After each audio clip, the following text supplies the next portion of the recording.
নমস্কাৰ স্বাগতম জনাইছোঁ অন্য এটা নতুন ভিডিঅ'লৈ।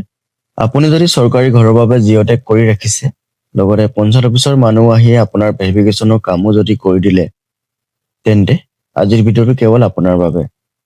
আজিৰ ভিডিঅ'ত আমি কথা পাতিম ভেৰিফিকেশ্যনৰ কিমান দিন পাছত প্ৰথম কিস্তিৰ টকা সোমায় আৰু ভেৰিফিকেশ্যনৰ প্ৰচেছটো কিয় কৰা হয়, চৰকাৰী ঘৰৰ নতুন লিষ্ট কেতিয়া অহাৰ সম্ভাৱনা আছে, লগতে আপোনাৰ জব কাৰ্ড আধাৰ কাৰ্ডৰ লগত লিংক আছেনে নাই কেনেকৈ আপোনালোকে অনলাইন চেক কৰিব পাৰিব।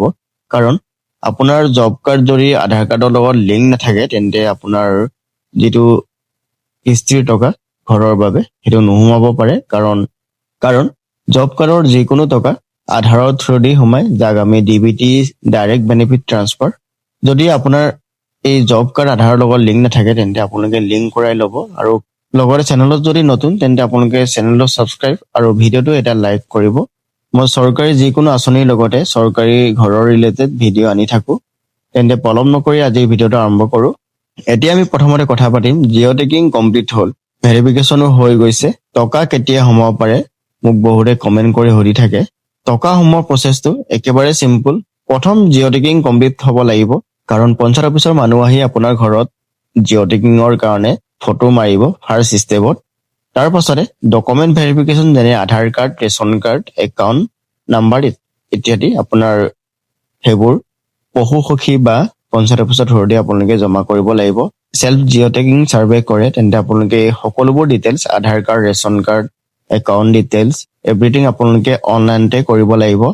যোনটো আৱাজ প্লাছ 2020 এপৰ সহায়ত আপোনালোকে অনলাইন জিঅ' টেগিং ছাৰ্ভে কৰিব পাৰিব।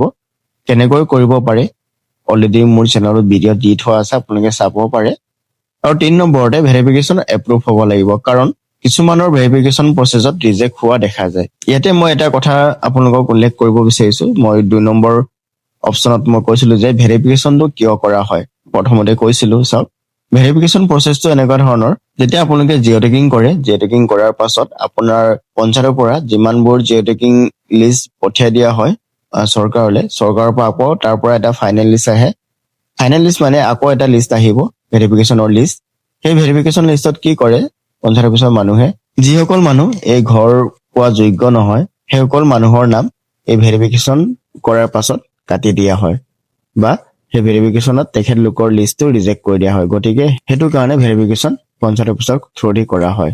এই সকলোখিনি কাম যদি আপোনালোকৰ সফলতাৰে সম্পন্ন হয় তেন্তে আপোনালোকৰ নাম ফাইনেল লিষ্টত নিশ্চয় আহিব। আৰু ফাইনেল লিষ্ট যেতিয়া ৰিলিজ হ'ব তাৰ প্ৰায় 15 পৰা 30 দিনৰ ভিতৰত ঘৰৰ বাবে প্ৰথম কিস্তিৰ টকা সোমোৱা দেখা যায়। এতিয়া আমি কথা পাতিম চৰকাৰী ঘৰৰ নতুন লিষ্ট কেতিয়া অহা সম্ভাৱনা আছে। আপোনালোকে ইতিমধ্যে জ্ঞাত যে অসমত জিঅ' টেগিং কমপ্লিট হৈ গৈছে আৰু কিছু কিছু ঠাইত ভেৰিফিকেশ্যনৰ প্ৰচেছো কমপ্লিট হৈ গৈছে। প্ৰায় জানুৱাৰী বা ফেব্ৰুৱাৰী মাহত ফাইনেল ভেৰিফিকেশ্যন কমপ্লিট হোৱা চান্স আছে, আৰু ফেব্ৰুৱাৰী বা মাৰ্চ মাহত ফাইনেল চেক ইন আৰু এপ্ৰুভ হোৱা চান্স আছে, আৰু মাৰ্চ বা এপ্ৰিল মাহত ঘৰৰ লিষ্ট ৰিলিজ হোৱা চান্স আছে। যিটো ফাইনেল লিষ্ট সেইটো ৰিলিজ হোৱা সম্ভাৱনা আছে। এই সকলোবোৰ প্ৰচেছ ব্লক বা ডিষ্ট্ৰিক্ট ৱাইজত অলপ বেলেগ হ'ব পাৰে। এই জিঅ' টেগিং ঘৰৰ লিষ্ট বা ভেৰিফিকেশ্যন লিষ্টটো আপোনালোকে কেনেকৈ চেক কৰিব পাৰি, তাতে কিছুমানে কমেণ্ট কৰি আছে যে তেখেতলোকৰ জিলাৰ ডাটাবোৰ ওলোৱা নাই বুলি। হয়, কিছুমান জিলাৰ ডাটা এতিয়াও শ্ব' হোৱা নাই, কিছুমানৰ শ্ব' হৈ গৈছে। চ' সেইটো আপোনালোকে চিন্তা কৰিব নালাগে। তাৰ বাবে আপোনালোকে পঞ্চায়ত অফিচত কণ্টেক্ট কৰিব পাৰে। পঞ্চায়ত অফিচত গৈ আপোনালোকে চিম্পলি জিঅ' টেগিঙৰ যিটো ভেৰিফিকেশ্যন লিষ্ট সেইটো আপোনালোকে চেক কৰিব পাৰিব। এতিয়া আমি কথা পাতিম জব কাৰ্ড ডিএক্টিভ হৈ আছে নে বা এক্টিভ হৈ আছে আপোনালোকে কেনেকৈ চাব পাৰিব। কাৰণ আপোনাৰ টকা একাউণ্টত নোসোমাব পাৰে এই জব কাৰ্ড যদি আপোনাৰ ডিএক্টিভ হৈ থাকে। যদি আপোনাৰ জব কাৰ্ড ডিএক্টিভ হৈ আছে তেন্তে আপুনি পঞ্চায়ত অফিচত গৈ এক্টিভ কৰোৱাব পাৰে।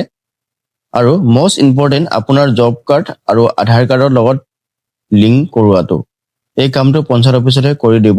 আপোনালোকে পঞ্চায়ত অফিচত গৈ জব কাৰ্ড আৰু আপোনাৰ আধাৰ কাৰ্ডৰ লিংক কৰাই দিয়ক বুলি ক'লে সেইটো আপোনালোকে জমা কৰি লিংক কৰাব পাৰিব। এতিয়া কথাটো হৈছে আপুনি কেনেকৈ গম পাব আপোনাৰ জব কাৰ্ড ডিএক্টিভ হৈ আছে নে নাই বা এক্টিভ হৈ আছে নে নাই। আপুনি অনলাইন চেক কৰিব পাৰিব জব কাৰ্ডৰ ষ্টেটাছ। কেনেকৈ চেক কৰিব আপোনালোকে ভিডিঅ'টো সম্পূৰ্ণকৈ চাই থাকক। মই আপোনালোকক অনলাইন চেক কৰি দেখুৱাম কেনেকৈ আপোনালোকে অতি সহজে জব কাৰ্ডৰ ষ্টেটাছটো আপোনালোকে চেক কৰিব পাৰিব। আপোনাৰ মোবাইলত থকা এটা ব্ৰাউজাৰ অপেন কৰি ল'ব আৰু চিম্পলি আপোনালোকে চাৰ্চ কৰিব এনৰেগা বুলি চিম্পলি চাৰ্চ কৰিব।